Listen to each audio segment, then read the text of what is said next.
نبی علیہ الصلوۃ والسلام فرمای و یو مسلمان راولګېدو په بل مسلمان نه په دنیا کې یو تکلیف لرکو ستا په رور باندې په گاونډي باندې په یو مسلمان باندې تکلیف ته او تا ته نه دا تکلیف په دنیا کې لرکو نبی علیہ الصلوۃ والسلام فرمای د دنه به الله فورز د اخرت تکلیف لري کی بیا نبی علیہ الصلوۃ والسلام فرمای ومن یسر علی معسر یسر الله علیه فی الدنیا والآخرہ نبی علیہ الصلوۃ والسلام فرمای په دنیا کې دی په یو مسلمان باندې اسانتیا راوستا قرضدار دی او تا ته پته وه چې د قرض ورکولو طاقت نه کېږي نو تا ورسره امداد وکړو یا پستا پیسې قرض دي او ته پوهېږې چې دې ماله قرضه راکولی نه شي نو قرضه دې ورته څه کړه معاف کړه په کور کې خرچه نشته دی ته لاړې خرچه دې ورله راوړه غریبي وه تنګدستي وه تا ورسره لاس وکړو نبی علیہ الصلوۃ والسلام فرمایي یسر الله علیه فی الدنیا والآخرہ الله په د باندې په دنیا او په آخرت کې سپکاوی راولي مونږ ته خلک ټلیفون وکړي که نه یاره مال کې مې برکت نشته دی پیسې مې نه زیاتېږي زه ورته وامه د خپل وس مناسب غریب له صدقه ورکوه نو هغه ماته وایي مولوي صاحب ما سره خو نشته نو صدقه زه څه ورکړم نظام چې 10 روپۍ در سره دي نو 2 روپۍ ترې نه صدقه ورکړه دا خو لازمه نه ده چې ته ډېره ورکړې د خپل وس مناسب روزانه د خپل مال نه غریب له صدقه ورکوه ګوره چې الله تبارک وتعالی تعالی څومره پیسې درکوي ستا په مال کې الله څومره برکت اچوي نبی علیہ الصلوۃ والسلام فرمایي چا د یو غریب سره امداد وکړو تعاون وکړو سپکاوی پې راوستو یسر الله علیه فی الدنیا والآخرہ الله به ورله په دنیا او په آخرت کې په سپکاوی راولي دنیا کې به ورله الله رزق حلال ډېر ورکړي او په آخرت کې به پې هم الله سپکاوی راولي او بیا نبی علیہ الصلوۃ والسلام فرمایي وی ومن ستر مسلما ستر الله فی الدنیا والآخرہ چا چې په یو مسلمان باندې فرده راواچوله چا چې په یو مسلمان باندې په دنیا کې فرده راواچوله ستر الله فی الدنیا والآخرہ الله تبارک وتعالی په دې انسان باندې په دنیا او په آخرت دواړو کې فرده راواچي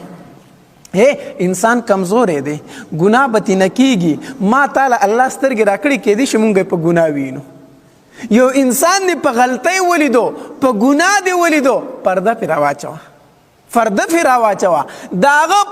خبر په کلی مخ وروا ستر الله فی الدنیا والآخرہ الله تبارک وتعالی په دنیا او په آخرت کې پتا پرده راواچي کو دا دی خوښه چې زه په دنیا کې رسوا نشم کنه نو بل سړی مې رسوا کوه کو دا دی خوښه چې ما باندې خلکو په دنیا کې فرده راواچولې کنه په بل مسلمان باندې فرده راواچوه کو دا دی خوښه کنه چې ما په عزت ژوند تیر کړی د بل د عزت خیال وساته حدیث مبارک کې راځي نبی علیہ الصلوۃ والسلام فرمای وی چې کله یو مسلمان د بل مسلمان په بیزتی پسې شو الله تبارک وتعالی به دې بیزته کې اگر چې د خپل کور په کوټې په ګوټ کې ولی نه وي ته د خپل کور د کوټې په ګوټ کې ناسي خو کو د بل مسلمان بیزتی دی غوښته الله به دغه ترسوا کې بیزته بدی کی نو مسلمان باندې سره اچوا فرده راچوا نو حدیث مبارک کې راځي نبی علیہ الصلوۃ والسلام فرمایي ومن ستر مسلما ستر الله فی الدنیا والآخرہ چا چې په یو مسلمان باندې را فرده راواچوله الله تبارک وتعالی په د باندې فرده راواچوي په دنیا او په آخرت دواړو کې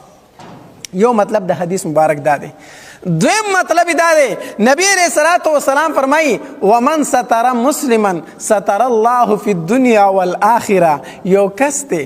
غریب دی جامی نشتا بربند دی بچی بربندی کپڑی نشته دی کو دا هغه ته کپڑی واغستی دا هغه بدن پټ کو دا هغه کور والے کپڑی واغستی دا هغه بدن پټ کو ستر الله فی الدنیا والآخرہ الله تبارک وتعالی به دې پټ کی په دنیا او په آخرت دواړو کې یو مسلمان ته د کپڑی واغستی او ور دې کړي چې دا هغه بدن پې پټ شي الله تبارک وتعالی به تا پټ کی په دنیا او په آخرت دواړو کې به تا پټ کی بہرحال یو بل سره امداد پکار دی یو بل سره تعاون پکار دی انسانان یو گناه برانه کیږي د یو بل پرده پوشی پکار ده پرده پوشي پکار ده. بعضې خلکو کار دا وي دی په کلي کې ګرځي چم په چم به ګرځي چې د چا نه څه غلطي شوي چې زه کلي په کلي خوره کړمه. دغه کار دا وي. یاد دې وساتي دغه انسان چې په پردو غیبونو پسې لګېدلی وي الله به چېرته دی په عزت نه کړي، دی په خپل چېرته د عزت ژوند تیر نه کړي. بیا نبی علیہ الصلوۃ والسلام فرمایي والله فی عون العبد ما کان العبد فی عون اخیه. نبی علیہ الصلوۃ والسلام فرمایي الله تبارک وتعالی د انسان امداد تر هغې پورې کوي که نه چې کله دی د الله د بندګانو امداد کوي. چې کله تا د دنیا د مخلوق امداد کو تعاون دی کو در هغې پورې ستا سره الله ولاړ دی، الله به ستا امداد کوي. حدیث مبارک کې راځي نبی علیہ الصلوۃ والسلام فرمایي وی الله تبارک وتعالی په هغې چا رحم نه کوي څوک چې د الله په مخلوق رحم نه کوي،